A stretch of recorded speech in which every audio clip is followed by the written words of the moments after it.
তো হ্যালো বন্ধুরা, আজকে আমি একটি এমন কথা আপনাদের সঙ্গে শেয়ার করতে যাচ্ছি যে একটি গরিব ঘরের ছেলে কিভাবে তার জীবনে সাকসেস হয়। সে আর কেউ না, বলিউডের সুপারস্টার শাহরুখ খান। হ্যাঁ বন্ধুরা, আপনারা ঠিকই শুনেছেন, সে হলো বলিউড ইন্ডাস্ট্রি জগতের কিং খান, তাকে সুপারস্টারও বলা হয়।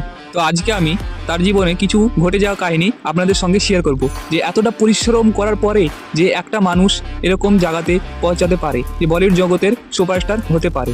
তো চলুন বেশি দেরি না করে ভিডিওটি শুরু করা যাক। শাহরুখ খানের ছোটবেলা থেকে সিনেমাতে হিরো হওয়ার অনেক স্বপ্ন ছিল। শাহরুখ খানের যখন 15 বছর বয়স ছিল তখন তার বাবা মারা যান, কারণ তার বাবা ক্যান্সার রোগে আক্রান্ত ছিলেন। তখন শাহরুখ খান অনেক ভেঙে পড়ে। তারপরে কিছু বছর পরে শাহরুখ খানের মাও ডায়াবেটিস রোগে মারা যান। তখনও শাহরুখ খান আরও একবার ভেঙে পড়ে। ওর মা মারা যাওয়ার কিছুদিন পরে সেও মুম্বাই শহরে চলে যায়, কারণ শাহরুখ খানের ছোটোবেলা থেকেই স্বপ্ন ছিল সে একদিন বড় হয়ে সিনেমার হিরো হবে। তারপরে শাহরুখ খান মুম্বাই শহরে সিনেমা করার জন্য অনেক জায়গাতেই অডিশন দিতে গিয়েছিল, কিন্তু কেউই তাকে সিনেমা করতে নিত না। কারণ হলো শাহরুখ খান একটি নতুন চেহারা, কেউ ওকে চিনে না, তার জন্য সিনেমা চলবে কি চলবে না সেই কারণে শাহরুখ খানকে কেউ সিনেমা করতে নিত না। তারপরে শাহরুখ খান অনেক খোঁজাখুঁজি অনেক পরিশ্রমের পরে ফাইনালি একটি সিনেমাতে চান্স পেয়ে যায়। শাহরুখ খান 1992 সালে সিনেমা করার সুযোগ পায়। সিনেমাটির নাম ছিল দেওয়ানা।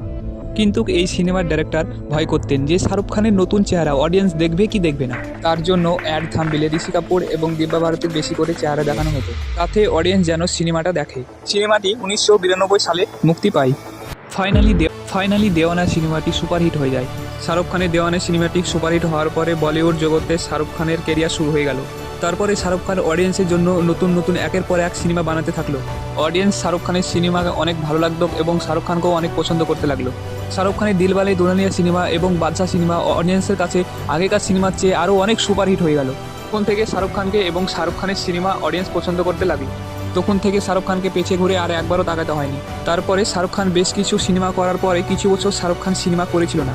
2023 সালে তারপরে একদিন হঠাৎ শাহরুখ খানের চলে এলো পাঠান সিনেমা। শাহরুখ খানের পাঠান সিনেমাটা অডিয়েন্সের কাছে এত ভালো লেগেছিল, পুরো চিৎকারে হল কেঁপে গেছিল। পাঠান সিনেমা, জাবান সিনেমা এবং ডুঙ্কি সিনেমা, এই তিনটে সিনেমা অডিয়েন্সকে এত ভালো লেগেছিল, পুরো চিৎকারে সিনেমা হল কেঁপে দিয়েছিল। শাহরুখ খান তো বলিউডের সুপারস্টার হয়ে আছে, তার সঙ্গে সঙ্গে অডিয়েন্স শাহরুখ খানকে বলিউডের কিং বলেও ডাকতে শুরু করে দিল। তো বন্ধুরা, আপনারা সবই দেখলেন শাহরুখ খান কত কষ্ট করার পরে আজকে এই জায়গাতে পৌঁছাতে পেরেছে। তো আপনার নিজের ওপর যদি ভরসা থাকে তো আপনিও সব কিছু করতে পারবেন। সব মানুষের ভিতরে কিছু না কিছু একটা ট্যালেন্ট লুকিয়ে থাকে। আপনাদেরকে ছোট্ট একটি উদাহরণ দিই। আপনি ব্যাংকে টাকা রাখলেন, আপনি যখন ব্যাংকে আবার টাকাটা তুলতে যাবেন, যত টাকা রেখেছেন তত টাকাই আপনি ঘুরে পাবেন, টাকাটা কিন্তু বাড়বে না। আবার এই টাকাটা আপনি যখন কোনো ব্যবসায় কাজে লাগাবেন তখন টাকাটা বাড়বে। তার জন্য আমি বলছি, সবারই মানুষের একটা না একটা কিছু ট্যালেন্ট আছে, যে ট্যালেন্টটা আপনি কাজে লাগান, তাহলে আপনিও একদিন সফলতা হতে পারবেন। অনেকে যেমন ইউটিউব ভিডিও করতে পছন্দ করে, কিন্তু ভাবে ওই ছেলেটা এরকমভাবে ভিডিও করছে, আমি তো ওর মতন ভিডিও করতে পারবো না। তা আপনি ওরকম ভিডিও করতে যাবেন কেন? আপনি যেরকম ভিডিও করতে পারেন, যেটা নিয়ে আপনাকে ভালো লাগে সেরকম ভিডিও করুন না, আপনিও একদিন না একদিন ঠিক সফলতা পাবেন। তো আমরা এখানে মেন টপিকে আবার ফিরে আসি। যেহেতু আমরা শাহরুখ খানকে নিয়ে কথা বলছি, এখানে আরও একবার প্রমাণ করে দিল সে শুধু নামে কিং না, সে কাজও কিং। 2026 সালে শাহরুখ খানের কিং সিনেমা লঞ্চ হচ্ছে। তো ট্রেলারটা আমি দেখলাম, ট্রেলারটা দেখে মনে হলো সিনেমাটাতে অ্যাকশনটা একটু বেশি আছে, আর এখন অ্যাকশন ছাড়া অডিয়েন্স দেখতেও চাইছে না, এখন অ্যাকশন সিনেমাটা বেশি পছন্দ করছে।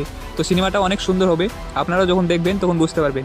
তো এটাই ছিল শাহরুখ খানের জীবন কাহিনী, যে ও ছোটো থেকে কত কষ্ট এবং পরিশ্রম করার পরে আজকে এত বড় হয়েছে। তো আপনি যদি এই চ্যানেলে নতুন হয়ে থাকেন আর আরও এরকম ভিডিও দেখার জন্য চ্যানেলটিকে অবশ্যই সাবস্ক্রাইব করবেন, আর কমেন্ট করে বলবেন যে আপনি নেক্সট ভিডিও কার ওপরে দেখতে চান।